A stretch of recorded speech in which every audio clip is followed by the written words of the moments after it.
Welcome to the Thursday, May 6, 2021 electronic meeting of the Greenbelt Advisory Commission.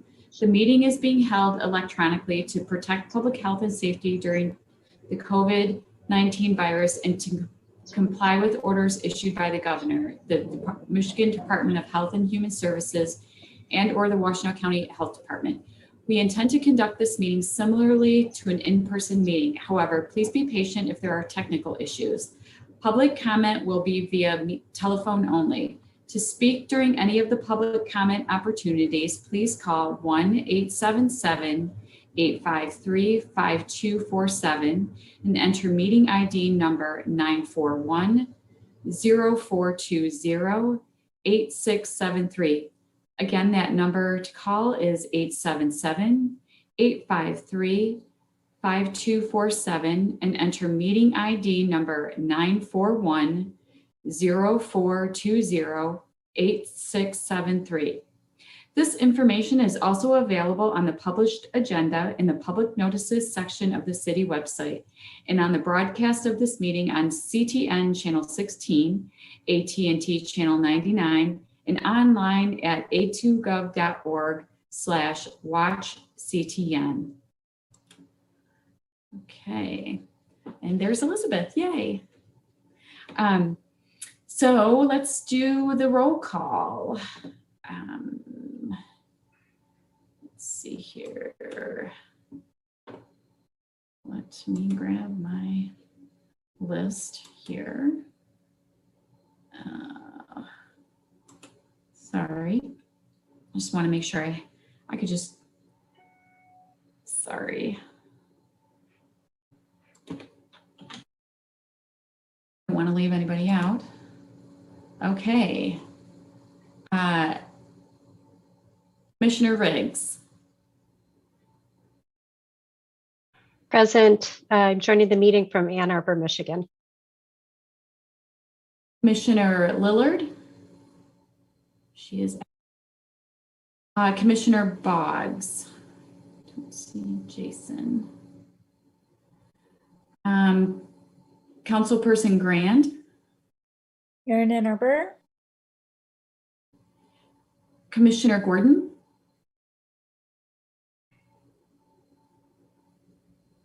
Robert, you're on mute.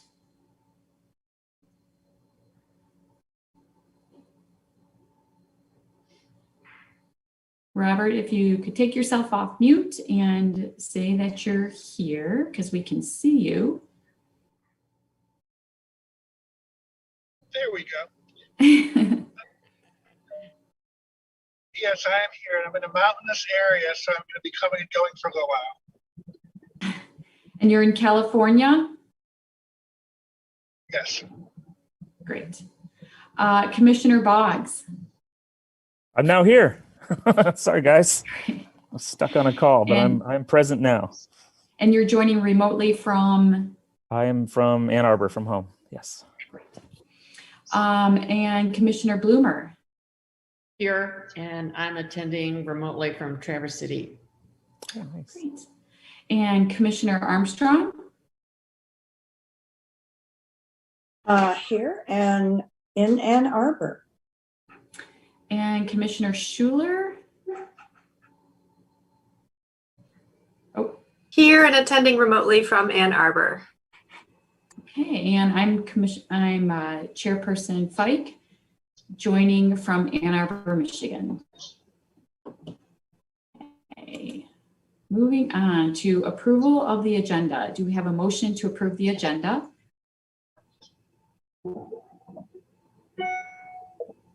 Yes, so moved. Thanks, Jason. And I saw Julie raise her hand in support. Thank you. All those in favor say aye.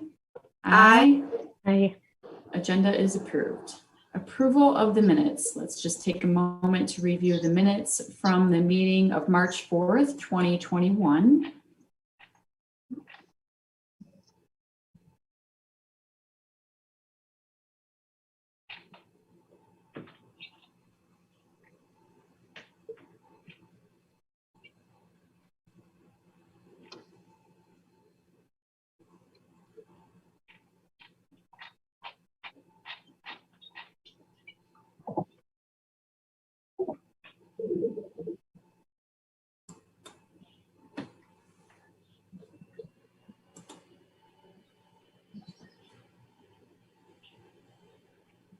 And if we're ready, if someone wants to make a motion to approve the minutes. I'd like to make a motion to approve the minutes from our previous meeting. Thanks, Elizabeth. Thanks, Elizabeth. Is there support? Second. Thanks, Sheila. All those in favor say aye. Aye. Aye. Opposed? The minutes are approved. Moving on to public commentary. Deborah, I think you said there was someone waiting to talk. Is that true? There is a phone number ending in 258. I can move them over and allow them to talk. Great, thank you. Caller ending in the phone number 258, you are now free to speak if you take yourself off mute. That is, I don't know if she's going to, that is Jacqueline Corteau, who is here to hear the Greenbelt presentation and said to let me, for her to let me know when that would be starting. So I'm not sure if she's available for comment right now. Okay, thank you. Okay, thanks. All right, and I don't see any other numbers.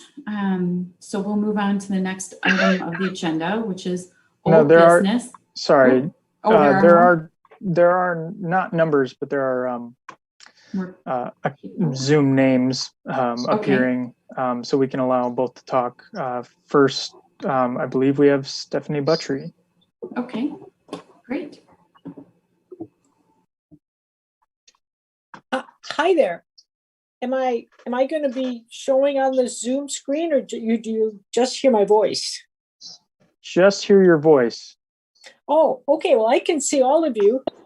And so I wanted to say hello to the commissioners that I served with before. Hi there. And I wanted to just say a few words about what a wonderful time I had getting to know farmers and biologists and real estate personnel and Remy, of course. And I forget all the other categories that we had. But I spent, I think, nearly 6 years on the commission, and it was wonderful. But really, I'm calling to thank you for the delightful, unexpected gift to the Grange. So my husband and I will be enjoying eating out with local food when the weather gets warmer and we're all safe and sound. That's all I had to say. So thank you, Remy. Oh, no, that's not all. And I wanted to say congratulations to Remy and GAC for this RCPP of $7 million. That was huge. And it was a huge percentage. And I've heard it not only on the radio, but I saw it in MLive. I read it in the paper. So whoever's doing your publicity is doing a great job of getting the word out. So. And thank you, Stephanie, for your service on the commission. We really appreciate all that you've done over the past 6 years. And we are grateful for your service. Well, thank you very much. And I'll let you guys get back to business. Thanks, Stephanie. Thank you, Stephanie. Stephanie. Bye-bye. I see one more. Danny Wolf. Miss Wolf, I think I've. Hello? Hello. Yes. Hi, this is Sebastian. I'm not sure why it's not registering me, but is there a way I can get access into the meeting itself, or do I need to log on in something else? Let's find that out. I'll email you the link again. See if you can access it through that. Okay, sounds good. All right. And that's everyone. Okay, thanks. Next item on the agenda is old business, which we don't have any old business that I'm aware of. And next is new business.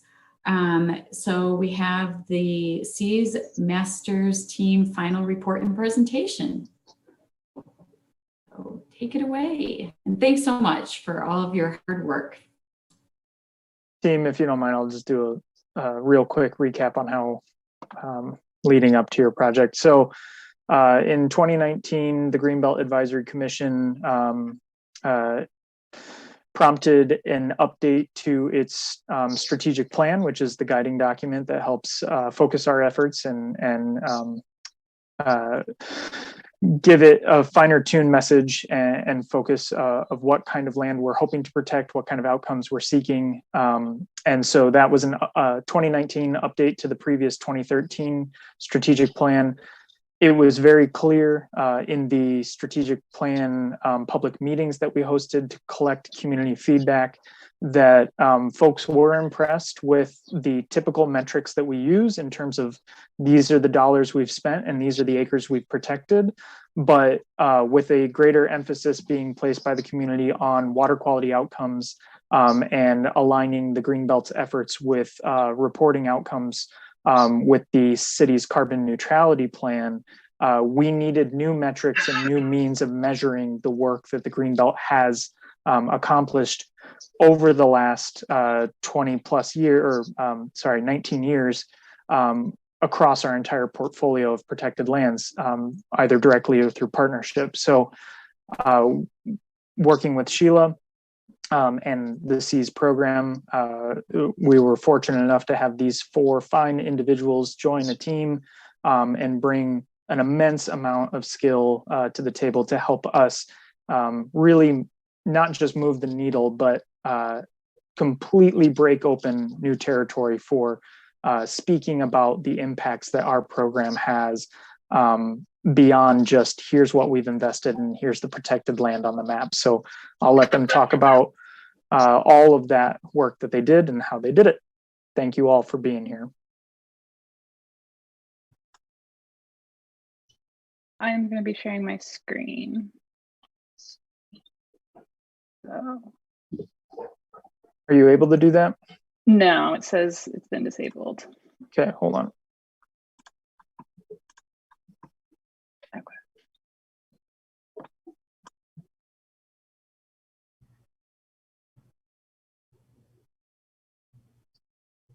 Okay, so as Remy introduced us, we are the Greenbelt Masters Project team.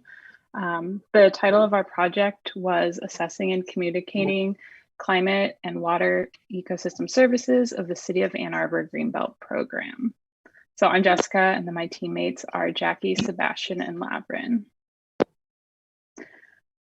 So again, as Remy said in his introduction, we know that it's difficult to measure and report on the ecosystem services that help to justify the further acquisitions and land conservation efforts, and then also to do this without the need for continuous and future field data collection. So with this in mind, the goals of our project were to provide the Greenbelt program with the ability to assess and report on the ecosystem services of the individual properties and the total acreage that has already been protected, and then also to scale that up and be able to provide those same metrics for potential property acquisitions. And then to do so, especially in terms of climate regulation services through carbon storage and through water quality services through reduced pollutant loads. So this is how the chapters in our final report broke down. We split carbon storage into 2 separate chapters, one above ground carbon storage, where we measured above ground biomass using existing GIS and remotely sensed data, and then below ground carbon storage, where we wanted to see if existing information on soil type could tell us how carbon is stored below ground for various land cover types, and then the water chapter, which was on its own, which we wanted to look at the aspects of water quality and which are quantifiable and which outside tool is most applicable to the Greenbelt program. And so this is how our final report broke down, but we're going to go in a little bit different order for this presentation. We're going to start with below ground or soil carbon storage. And so carbon is kind of quantified in 2 ways, sequestration and storage. And sequestration is a rate, so it's liable to change frequently, whereas storage is more stable. So for our project, we did just focus on carbon storage because, as I mentioned, it is more stable and it's therefore more feasible to measure.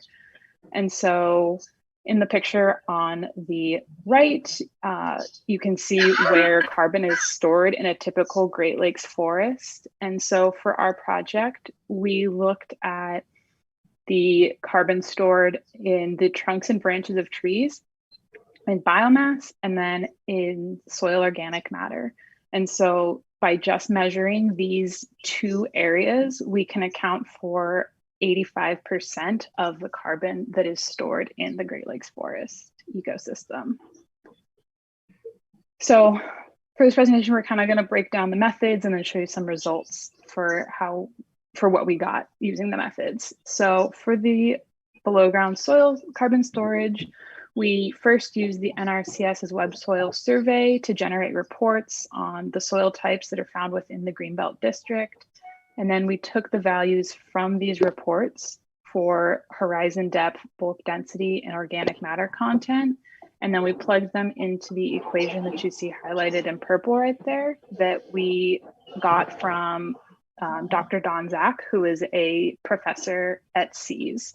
And then we built a model in ArcGIS to determine the estimates of carbon storage for each individual Greenbelt property. So this is the NRCS's web soil survey. So we plugged in a shapefile. We broke the Greenbelt district into two separate sections, a north and a south, because having it all together was too large. So we put the individual shapefiles for north and south into the web soil survey, and then it gives you a report, which you can see on the bottom right. And so then we looked at the metrics that were important to us were depth, moist bulk density, and organic matter. So it gives it for each individual soil type. And so then we converted this into an Excel spreadsheet where we have the soils and then the horizon depth, bulk density, organic content. And so again, we used the values that came out of that soil report from the web soil survey, and we plugged those values into the equation above, which is the depth of the A horizon times bulk density times the organic matter content times 0.47, which is the carbon content of the soil, and then which gives the carbon storage per unit area. And so the web soil survey does give a low, medium, and high value for bulk density and organic content. And so for our calculations, we just used the medium value to give us a more median number. And so as you can see highlighted in blue there, these are the calculations that we got by plugging these values into that equation above. Okay, so then we took the soil carbon density, which is in kilograms per meter squared, and then built this model so that we could calculate how much carbon is stored below ground for any individual Greenbelt property. So that shapefile is what's highlighted in purple. This is an example using open roads or silo woods. And so I won't go through every step of the model, but the end result was an Excel spreadsheet that tells you how much carbon is stored in that property's forest soils and wetland soils.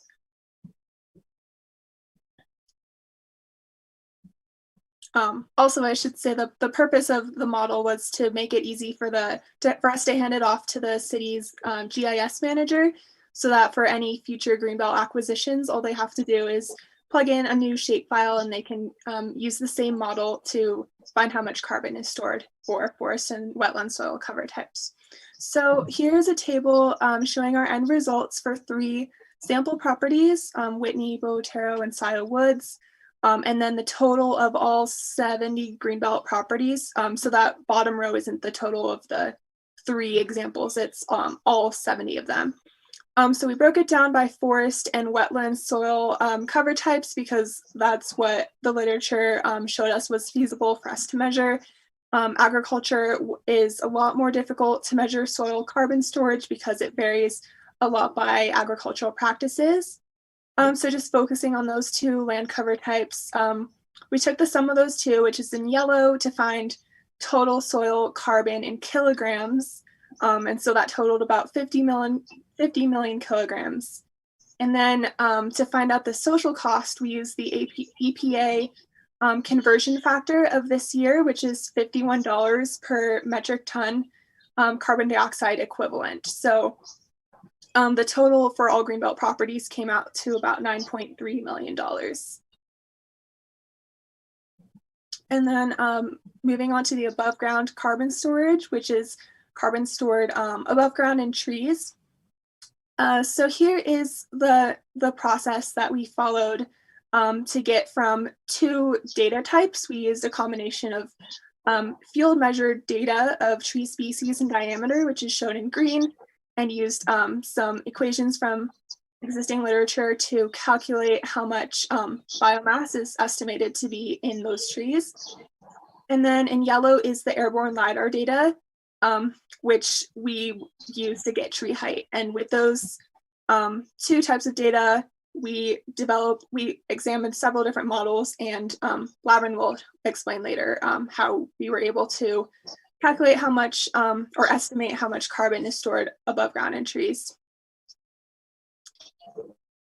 So going back to the field data part, so we started by collecting field data from 3 site locations, which on the map you can see those are Brower Preserve, Sile Woods, and Creeks Head Preserved.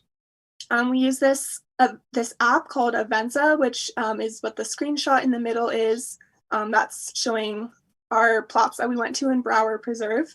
So we made a map for like this for each of the study sites, measured the trees at randomly selected plots, and collected the GPS location of the boundary of each plot. The next step was to measure tree heights using LiDAR data. And then we chose the best data model and created a biomass raster. So to mark plots with GPS, we would navigate to the plots using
it's not protected. And the outputs from this model are nutrient and heavy metal loads, which, are simple, but also very variable because, when we're talking about phosphorus and nitrogen, we're looking at ecosystem damage. And when you're looking at and everybody knows why we want to keep that out of the water. The other tools, such as the Great Lakes Watershed Management System and Soil and Water Assessment Tool, are a little bit more complex. They add different kinds of values, but what we found is that the Great Lakes Watershed Management System was a bit more useful than the Region 5 model because it allows you to have a little bit more specificity in the inputs, and even include land management practices in there. Whereas the Soil and Water Assessment Tool just requires way too much data to calibrate. So we ended up getting a few estimates using both of the EPA and Great Lakes Watershed Management tools, but not with soil and water assessment. So based on our analysis, we decided to build a web-based version of the EPA Region 5 model so that the Greenbelt can use this temporarily. And the reason to make this a web tool is that it's a little bit easier of an interface to use. It's very simple. You can also just send the link to anybody. The city of Ann Arbor is not the only entity involved in land conservation in Southeast Michigan. So anybody with a tool like this is bound to get at least some more information about the parcels they're looking at, maybe protecting. And this is, temporary because ultimately, on the next slide, we want to have an updated version of the Great Lakes Watershed Management System for the Greenbelt to use in these water quality analyses. And the only reason this isn't possible currently is because the MSU runs on a project by project basis, and they haven't yet had someone give them funding to update their tool so that it includes the Huron River watershed, which obviously is where most of the Greenbelt properties lie. But with this new grant that Remy's just got for us, the $7.4 million, some of that is going to go towards funding this update, I believe. And so there should be some really powerful water quality tools coming in the near future for the Greenbelt. And so basically, just an overall look at our project is that we developed these two geoprocessing tools that Remy and Scott Harrod, the GIS guy, can use to calculate the carbon storage numbers on the properties without needing to consult us. You also have already calculated all the numbers for the Greenbelt properties, as you guys saw with the dollar estimates. And as well as we mentioned this web-based version of the EPA Region 5 tool that's sort of like a bridge between to pass until we get to the Great Lakes Watershed Management System update. And then the general takeaways from our project are that we demonstrated that our project, which used primarily remote sensing and GIS data to make these estimates, is a powerful tool of creating carbon storage estimates and just in general ecosystem service estimates for land conservation programs. And you can do it with a minimal amount of field work as well. And it also just outlines the importance of trying to look into measuring these values because, these carbon storage numbers, for example, the $15.5 million or so worth of social abatement is, it's always been there. It's just not been accounted for until now. And, it's good to have, some sort of capability to report on these numbers. And, hopefully in time, there'll be some more, maybe we can get agriculture in there in the next, I don't know, next time a project like this comes around and we can get even higher estimates for the Greenbelt and, include other ecosystem services as well, And lastly, we'd just like to acknowledge all the people who helped us in this project because we had a load of them, namely Remy and Sheila for their help the last year and a half or so, trying to get this, all the details ironed out and try and get some powerful numbers for you guys. And as well as a long list of people who helped us along the way from U of M and various, places like the Conservation Fund and NEON and whatnot.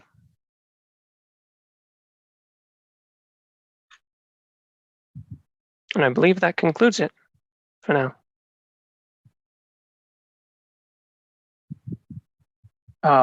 Sheila, I would invite you to say anything you want, but I do just want to kind of first start by saying thank you, team. This was incredible to work together, extremely humbling to meet with you bi-weekly and perpetually be educated. And you exercised the utmost patience with me as I asked you the same questions every 2 weeks about how did you do this? But yeah, I'm in awe of what was accomplished. I do want to make sure that we note that part of the reason the Greenbelt program was afforded this high quality of a SEAS project is due to a pilot program at SEAS where these 4 masters, not candidates anymore, recipients, received summer funding to actually focus and complete more of this work over their summer months rather than seeking alternative internships. And so the Office of Sustainability at the City of Ann Arbor did put up the money necessary to make sure that they could dig in and guarantee focus over the summer to really increase the overall quality and outcomes of this project. So I want to thank the Office of Sustainability and Dr. Stultz and her team for helping advise on this project and the financial support. And to Sheila for helping bridge the needed relationship between this team and the pilot program and the Greenbelt program, because it really was truly a great service to our program.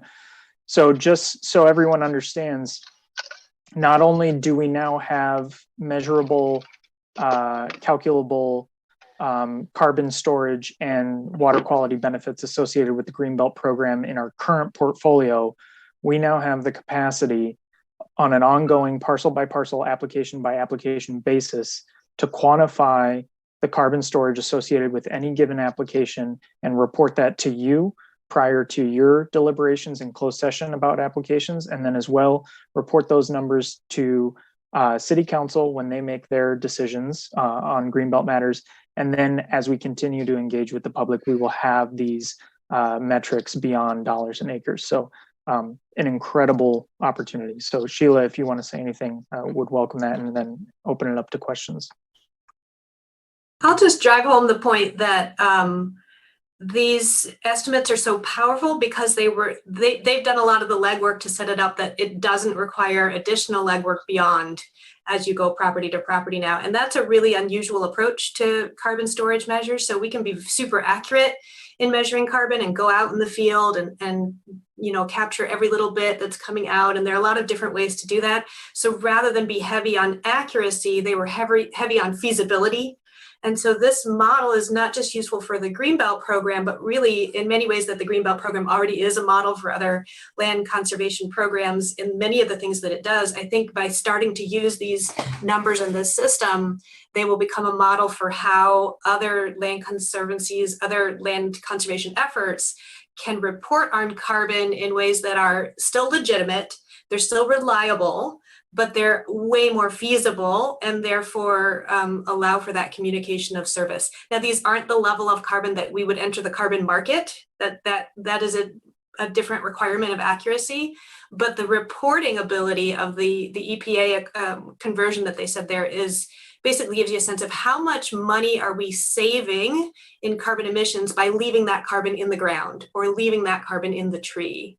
And they also developed some other equivalencies that Remy will be able to use for reporting, such as they mentioned the Ann Arbor household amount of carbon emitted. So the equivalencies there, I think those are much more so than the grams of carbon are going to be really powerful ways to communicate with the more general public. They also, I think, did airline miles, correct? And so they have some other ideas for Remy of ways of communicating these grams of carbon that are quite powerful for the public. But I just say kudos to Remy for taking this on because you've now created a model for so many other places to use. These ways of calculating using existing data had not really been done before. I just want to emphasize that.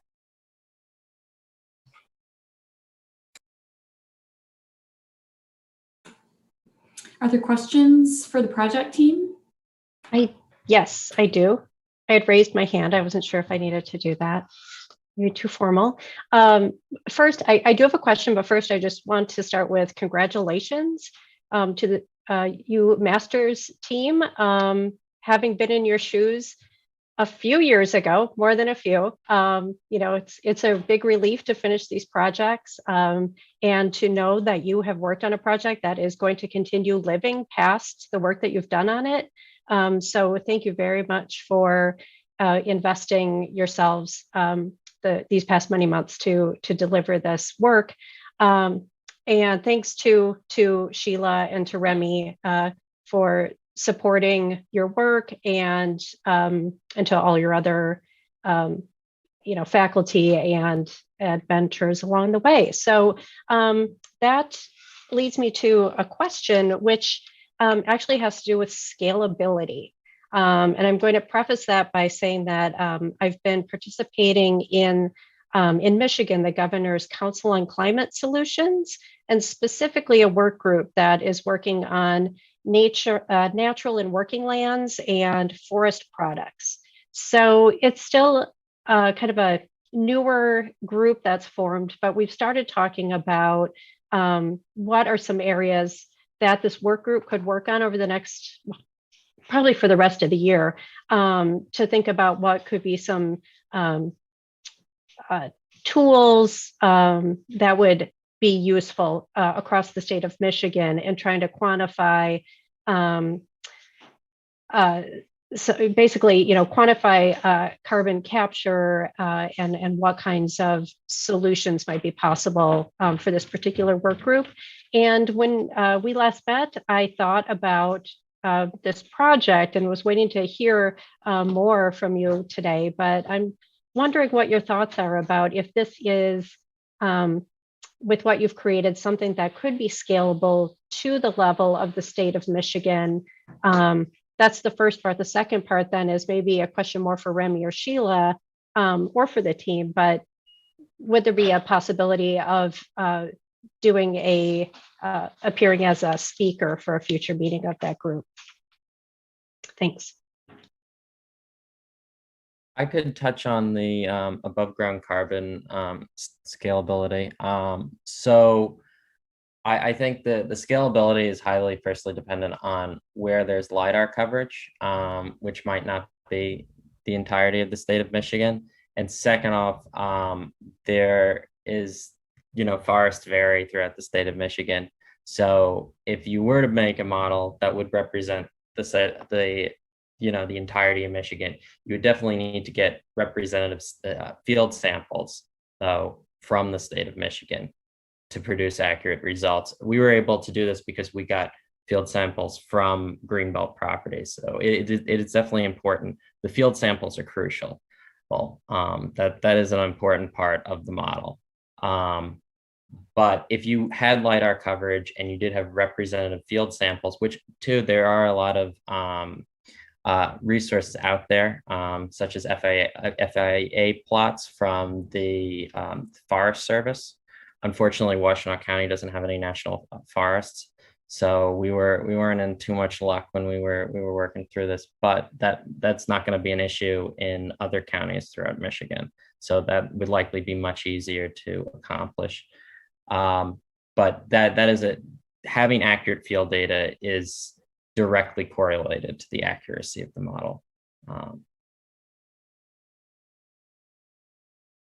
I think the below ground carbon storage is probably the easiest to scale up to the entire state, because the Web Soil Survey already has information for the majority of the United States. So I'm sure you could find it for most of Michigan.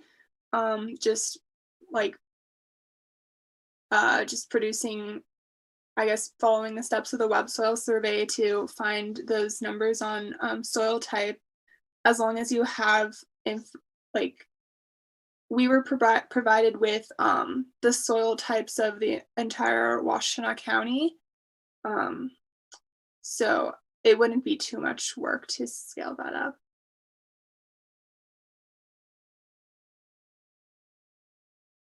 In terms of speaking, I'll just reply to your question about that. I think that we can definitely, and I'm going to let the team chime in too, but we can definitely share the website where they have a link to a recording of a brief presentation plus the whole final report and an executive summary. Team, I would suggest you also link your Stewardship Network recording there, because they did a talk for the Stewardship Network, a webinar that was recorded that explains the methods used for above and below ground carbon as well.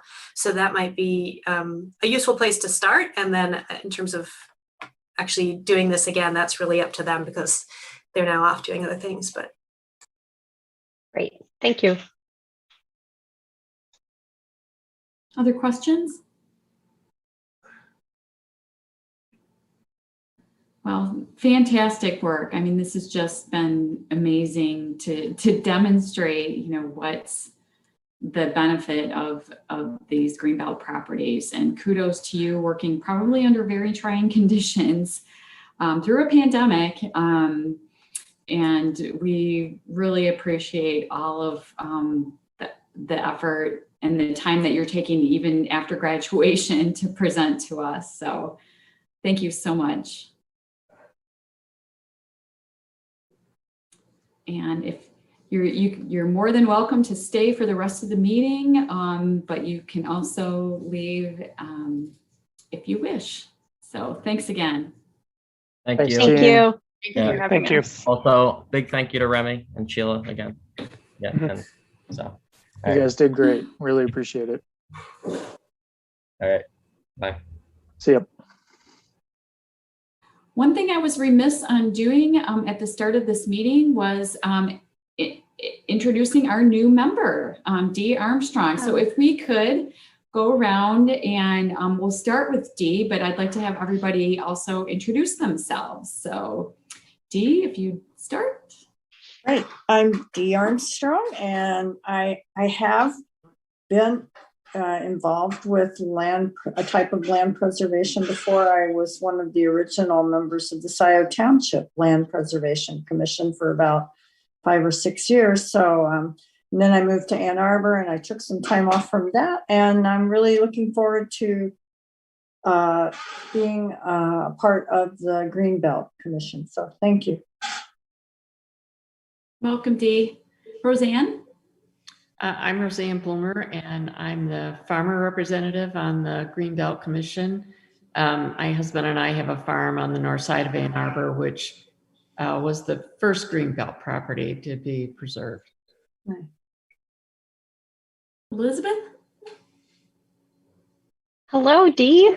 Nice Hi. to see you. Dee and I Good go to see- back to the late 90s in Terry Root's lab at the Yeah. Dana building. Right. Yes, for sure. Yeah, good to see you. Thank you for joining. Oh, my pleasure. And Sheila?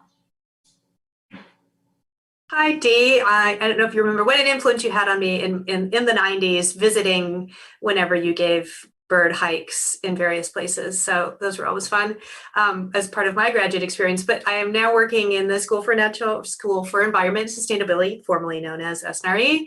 And so, as you know, that was the reference with these master's project students. And I am the biologist on the GAC.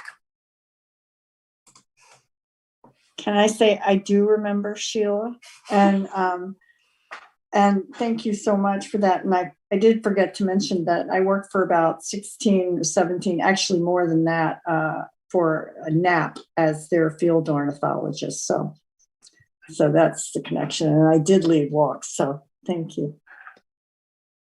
Jason? You've got a little visitor there too. I actually have two of them who are watching birds outside. They're indoor only cats. I'm Jason Boggs. Dee, nice to meet you. I'm the real estate representative, fairly new to the Greenbelt Advisory Committee Council. I should probably know the difference what the C is for. Commission. Fairly new from last fall, and just really excited and glad to have you.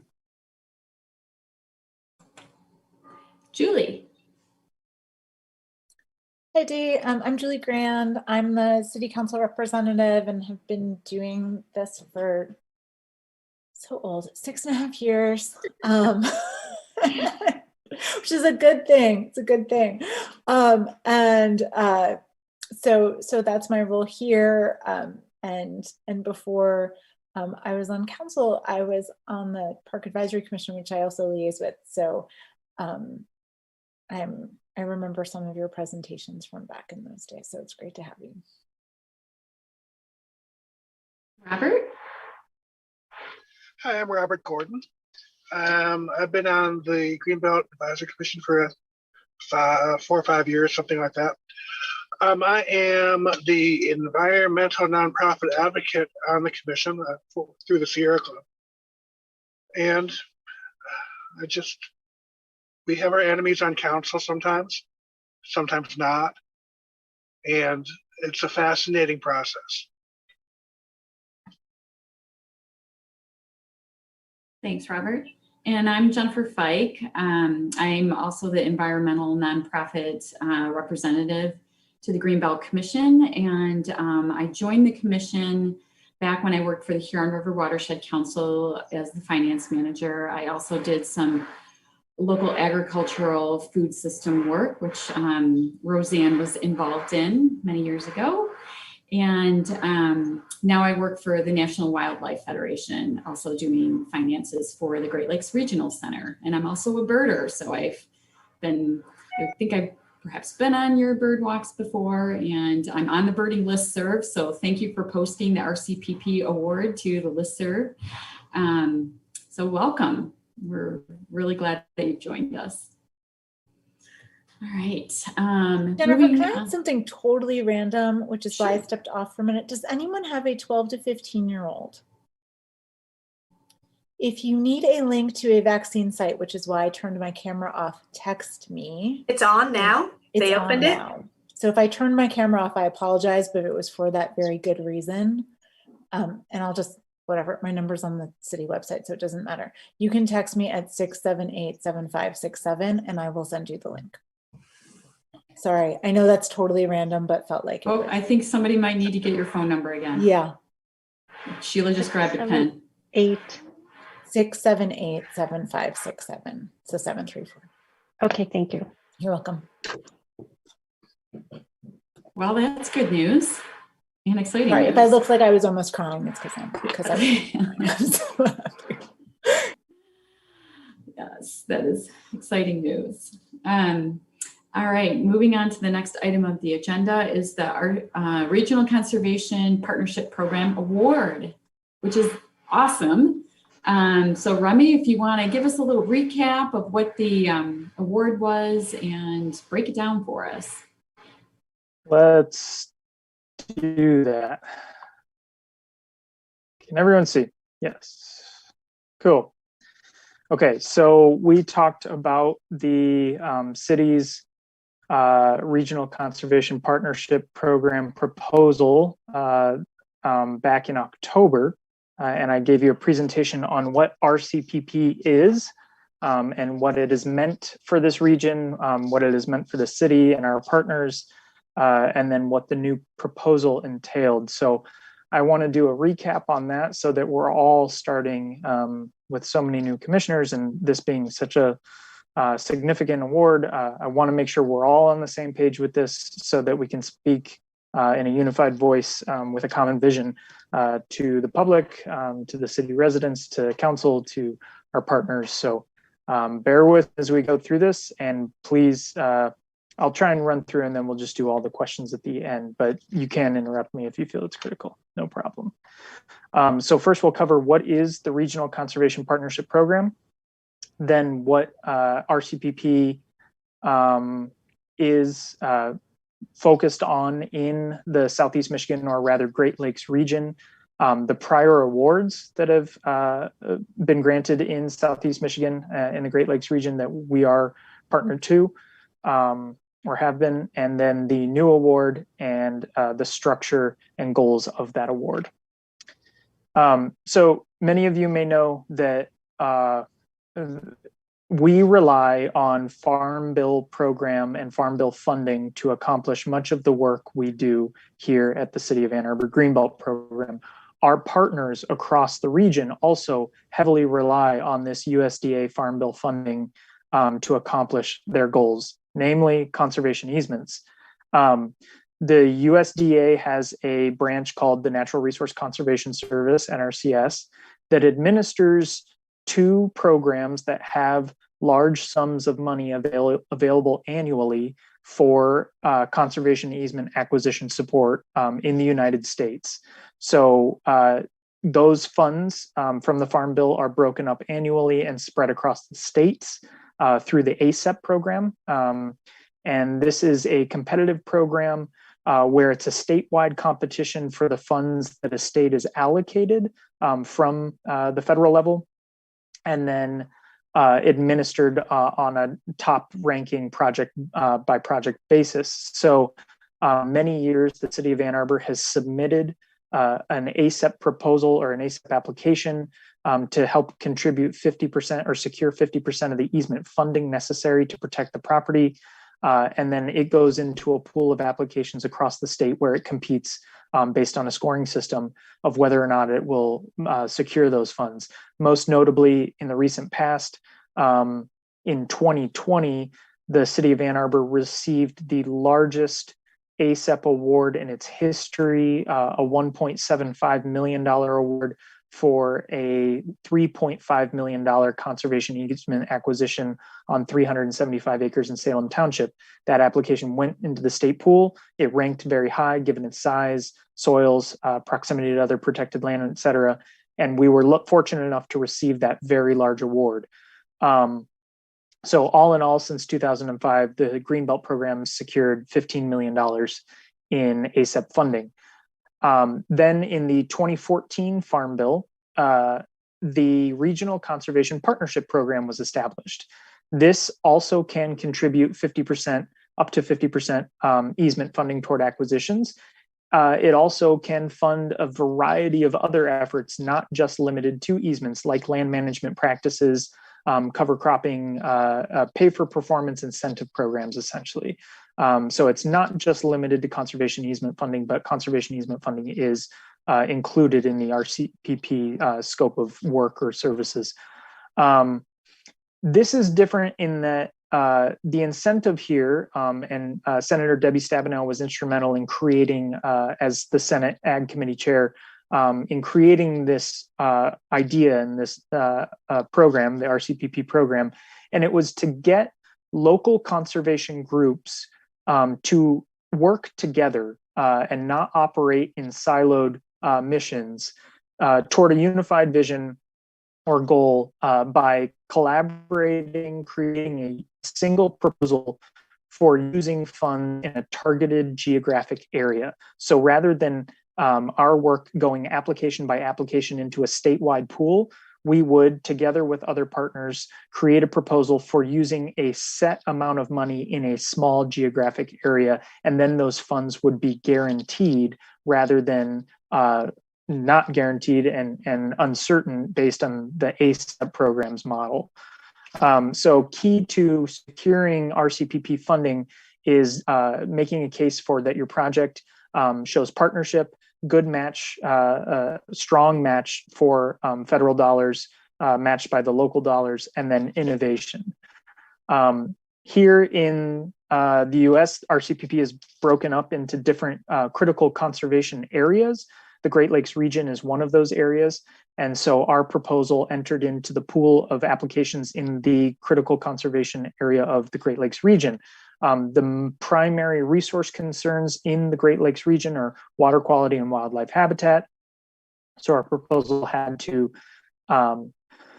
make cases for having moving the needle in a positive direction on those resource concerns. And then we had to use one of the tools, the RCPP funded tools available to us, which would be entity held conservation easements, which means easements held by local partners, such as the city of Ann Arbor or Washtenaw County or Legacy Land Conservancy, and not US held easements where the NRCS USDA would actually be the one holding the conservation easement. So as I said, the primary concerns and drivers for RCPP funding to Great Lakes region are source pollution, land conversion, and loss of habitat and fragmentation. So with those resource concerns identified, it's fairly clear that Ann Arbor is well situated to address and be at the nexus of all of those problems, given its proximity to the ever-expanding metropolitan Detroit area, and the connectivity between that sprawl and the loss and fragmentation of the regional lands due to other pressures. So here we are, this dividing line, it being the Washtenaw County border. And you can see Ann Arbor has years ago, 19 years ago, established a vision for a Greenbelt district that would preserve land around the city, and for good reason, because there were pressures that were chopping that land up, breaking up habitat connectivity, and reducing viable farmland into the future. So over 19 years, we've added 6,300 acres to the map, which is represented here. I know I've showed this map to you a million times now, but it's a good before and after. But we're not alone here, and that's the key to an RCPP, is it leverages the capacity, the expertise, and the work and funds available for a collective of partners. So this map is bigger. This project is much bigger than the Greenbelt District itself. This is emblematic of 20 years of effort by multiple partners to add over 18,000 acres of protected land to Washtenaw County. 68% done with conservation easements and 32 in public ownership and management for public recreation. So because of the unique density of conservation partners in Southeast Michigan and our willingness to work together toward common goals, this is not the first RCPP award that has come to our region.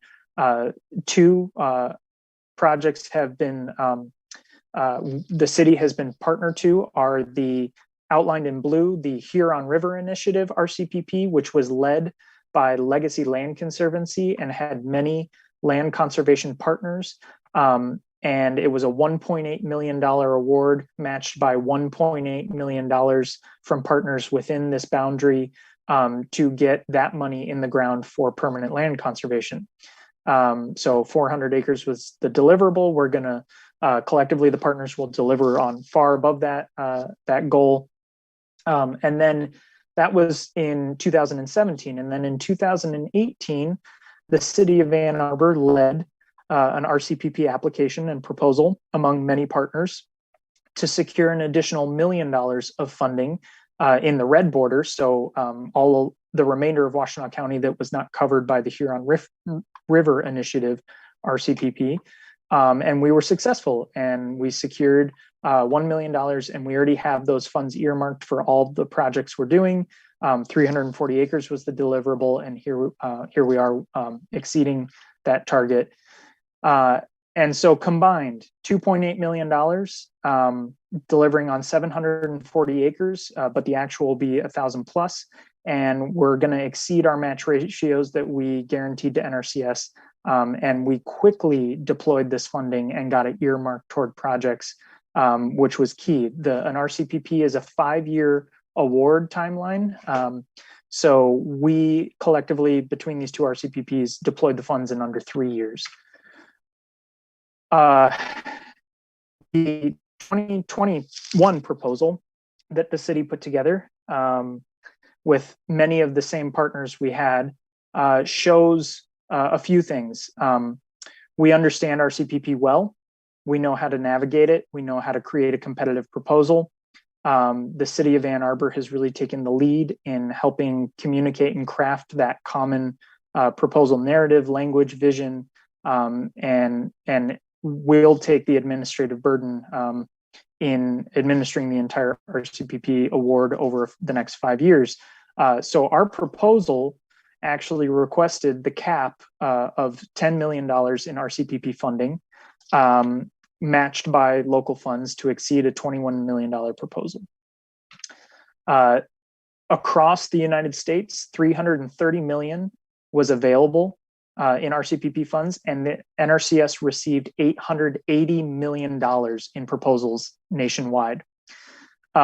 We were thankfully awarded $7.4 million. That is the largest award in the state of Michigan, and it is tied in a 4-way tie for the third largest award in the United States. The final award amount, and this is key, and the project deliverables and budget are all subject to negotiations, which just prior to this meeting, I was in the very first meeting that will start and kick off negotiations here for the next month or two to secure that award amount, lock it in, and decide what monies in that bucket of funds will go toward what. So this is the structure of RCPP. It all is, at the basis of it is the RCPP financial support that goes directly toward addressing resource concerns. The people doing that are the partners, and they do it within a specific project area, and they address the resource concerns by doing designated RCPP activities, which include permanent conservation easements, land management practices, and other partner activities, which I'll get into. And that all results in outcomes, which of course ties back and addresses the resource concern. In our proposal, our goal was to deliver on over 2,600 acres of protected land. And then the Huron River Watershed Council was going to act as the partner to help implement getting land management funds in the ground and tied to producers, farmers in these two watersheds that would cover over 500 acres, and then several different management practices, vegetative buffer strips, and so on, that account for that kind of feet and cubic yard measurement. We, the partners, would also help work to connect the farmers that we connect with through this RCPP to other partner-driven pay-for-performance programs, which I'll touch on. And then finally, as the SEAS team mentioned in their presentation, there is a web-based tool hosted and developed by Michigan State University called the Great Lakes Watershed Management System that helps report water quality outcomes for any kind of conservation effort. And so this was a real gap that we had in our reporting metrics. So these RCPP funds would go toward paying MSU to expand that tool for its availability in Huron River Watershed. It's already available in the Raisin. So here are the partners. Top line, your government entities, middle, nonprofit, bottom, partners that will be doing value-added contributions for the most part by helping us improve overall outcomes. And then at the basis of that is the contractual support that the Conservation Fund provides to the City of Ann Arbor by me being here. So that was a lot of information. I hope a flow chart's a little more helpful. The basis of this proposal was we are going to, one, do land protection. That is what we do, and we do it really well. And all of the partners here do it very, very well. So between the City of Ann Arbor Greenbelt program, the township programs, the county, and the nonprofit agencies that all do conservation easement work, we are going to get this RCPP money in the ground to permanently protect land. Two, once that land is protected, and maybe not exclusive to the land that does get protected, we will tie producers that we come in contact with other programs that our partners are working on in this region, in the two watershed areas. So the Huron River Watershed Council has the Whole Farms for Clean Water program, which is a pay-for-performance program to reduce non-point source pollution and phosphorus loading. And then the Washtenaw County Conservation District administers the MEEP program, which is a environmental certification that farmers can pursue to help decrease potential regulation in the future. But it increases net water quality benefits and safeguards it. And then three is we are going to report on all of these outcomes using a new tool that has never been available to us prior. And we now have unlocked the funds necessary to accomplish that. So the RCPP would pay the Institute for Water Research at Michigan State University to develop a new framework and expand the scope of the Great Lakes Watershed Management System for all of these partners to use in reporting the benefits of their work. That's really what I just covered. We need to be able to quantify water quality benefits. Go ahead. I am sorry to interrupt. I'm just seeing an email we received from Tim at CTN. Did anyone else see that they lost the signal? Yeah, I replied to that a while back. Okay. I think they're back in, or they were a little while ago. Thanks. Yep. So I've covered that. Here's the Great Lakes Watershed Management System. As you can see, it covers several watersheds in Michigan in the Great Lakes region, but key missing is the Huron River watershed is not included currently. I can tell you that much of this work in other watersheds has been funded by prior RCPPs. So we are building on an existing tool that has a solid reputation for being able to quantify RCPP and other non-RCPP outcomes in terms of conservation efforts. So again, we're going to fill in that gap there.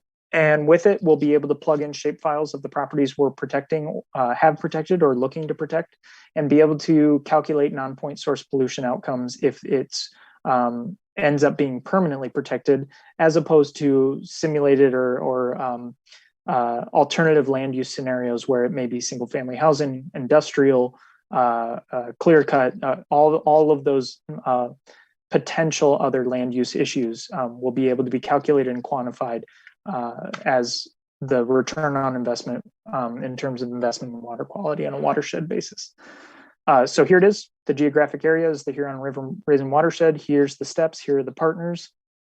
And we now are going to enter into negotiations as the lead partner. The city of Ann Arbor is going to enter into negotiations with NRCS to figure out exactly where this $7.4 million is going to go along this workflow and what the timeline and deliverables will be. So really excited to start that process. Really amazed at the outcomes and the partnerships in this region. They're so long-standing and so strong, and the strength of those partnerships was very clearly communicated in the RCPP proposal narrative. And I think it's one of the reasons we created and crafted one of the most competitive proposals in the nation. So happy to take questions.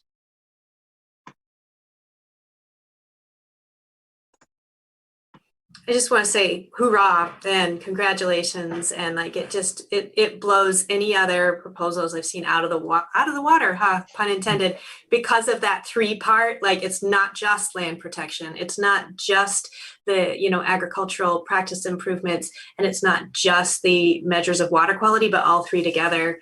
And I think it's just going to increase in terms of our scoring and that groundwater recharge and even the EPA calculator. I know that you haven't had much confidence or ability to have confidence in some of those numbers. And so this end result is just going to, I think, put a whole lot of legitimacy to the reporting that we do about impact in a really awesome way. So congratulations. Thank you. Couldn't agree more. Any other questions, comments for Remy? I just want to second the kudos to you, Remy. I mean, your vision for making this happen, making it a reality, it wouldn't have happened without you. So we're really grateful for all that you've done and continue to do to protect land for the Greenbelt program and area around the Greenbelt. So thank you so much. Thank you. Yeah, it is, in speaking with city leadership in crafting this proposal, we were the logical partner. We had good relationships with all these regional partners. The support of the Conservation Fund lends itself to a lot of understanding of the deep technical things happening in Washington and the way programs are moving and priorities are shifting to make a creative and competitive proposal. So a lot of support from the Conservation Fund was really valuable through this. We will be administering a much wider program for the next 5 years than just the city limits, certainly, and the Greenbelt district. It covers a lot of ground where a lot of partners will implement this work. It should be noted, though, that despite it spanning 2 watersheds, the reality is all but one of the partners is fairly limited and focused within the Washtenaw County borders. So we're keeping it all relatively close to home in terms of outcomes. A lot of this funding will at least be spent within the borders of Washtenaw County. So I just wanted to mention that. Thanks. All right. Let's move on to the next item on the agenda, which is Greenbelt Advisory Commission elections, and Oh, typically. can I just, yeah, go I ahead, just Julie. had my hand raised. Sorry. I just, Oh, sorry, I missed it. obviously, like, this is phenomenal work. My concern, because I tend to be pragmatist about these things, is just making sure that you have the support that you need, and thinking about, as we move forward, what that's going to look like. So don't need an answer right now. Got a lot on your plate. This is celebration time, but you are one human, as amazing as you are.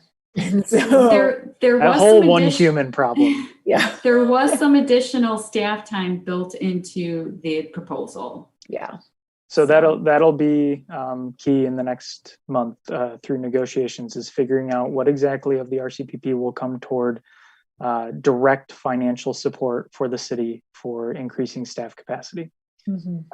And then it will be the city's decision on how those funds are used internally. So we'll have those conversations, and hopefully, fingers crossed for a strong negotiation position in getting the financial support we need specifically for staff. Sounds good. Thanks for mentioning that, Julie. Very important. All right, next item is GAC officer elections. And typically this time of year, we elect a chair and a vice chair.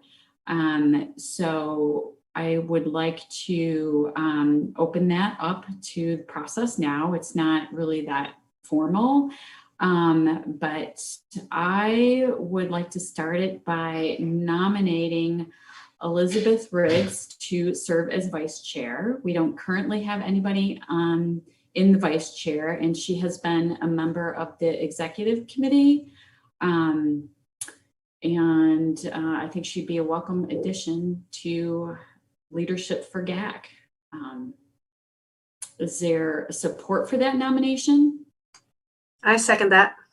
Sheila, okay, great. Are there any other nominations from the floor for vice chair? Okay, I do not see any other nominations. And Elizabeth, are you open to serving as vice chair if you are so elected? I am. I would accept that. All right. So I'm going to call the question. All those in favor of electing Elizabeth Riggs as vice chair of the Greenbelt Advisory Commission, say aye. Aye. Aye. And opposed? Congratulations, Elizabeth. Thank you. Thank you for taking that on, Elizabeth. I should have asked what the responsibilities are first, I suppose, but I'm confident to be able to handle those with this good team.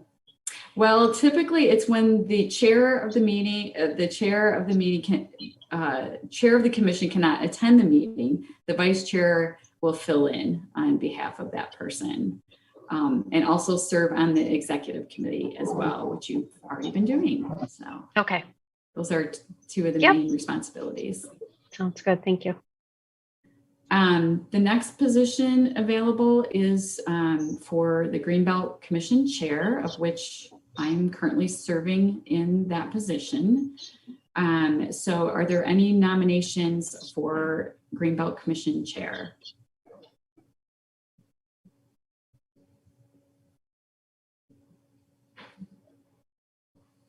Can I nominate Julie?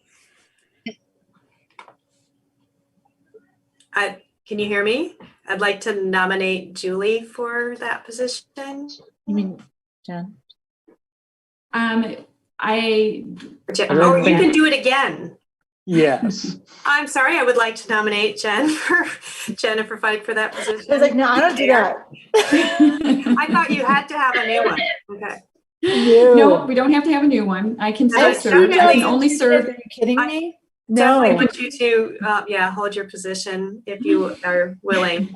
So I am willing. This will be the last year if I am so duly elected, because I will be termed off the Greenbelt Commission after this next year. So are there any other nominations for chair? So did you see my face? I know. That was funny.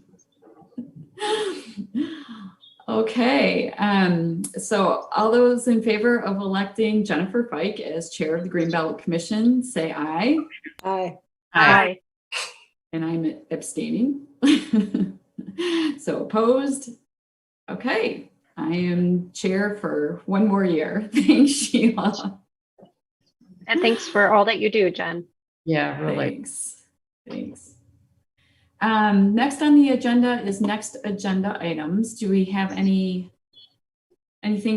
that anybody has to talk about next time around other than our normal agenda items that we want to put out there? Okay, don't see anything for now. Also separate. I mean, we just I'm gonna probably just note that it's likely that the June meeting will be canceled. I'm not seeing anything for closed session coming up rather quickly, and expecting our boy right around then. So yes, gonna just call June a wash. I think that is wise. Thanks for the heads up on that. Is there anybody public commentary? I don't think we have anybody that's waiting to speak. No one in the waiting room. And communications committee has been on hiatus. I do want to report on the executive committee. We did, Jason, Elizabeth, Remy, and I met last week to discuss the agenda for this meeting.